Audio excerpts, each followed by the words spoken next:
व्यस्त है।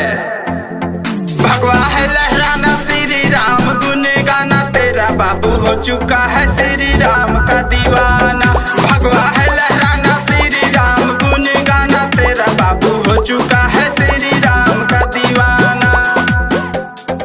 जब हम जोर से बोल देते हैं जय श्री राम, जब हम जोर से बोल देते हैं जय श्री राम, बुराइयां भी कांपने लगती है सुनकर ये नाम।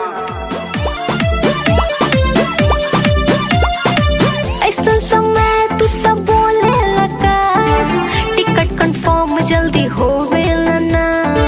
हम रोक के घूमे रही राम के नगरिया, हमरा के छोड़ी काहे गइला वहाँ। भगवा के रंग में लीन होके दिल जय श्री राम बोले, छोटू पांडे भगवा के रंग में वो भी तो डोले।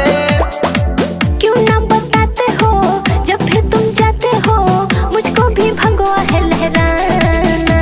बाबू कुछ तो उपाय करो ना यार। भगवा है लहराना श्री राम गुन गाना, तेरा बाबू हो चुका है श्री राम का दीवाना। भगवा है लहराना श्री राम गुन गाना, तेरा बाबू हो चुका है श्री राम का दीवाना।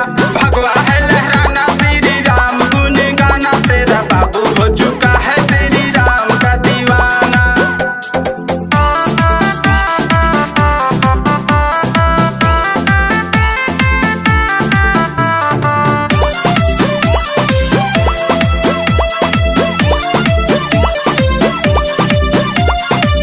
गाँव घर से सब गइल बहो, अंकेश के संगे हम आवतनी हो।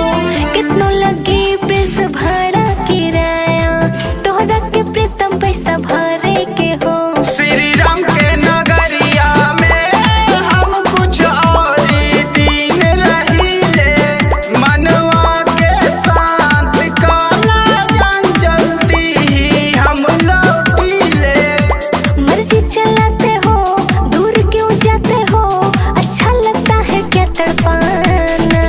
बाबू मुझे भूल तो नहीं जाओगे।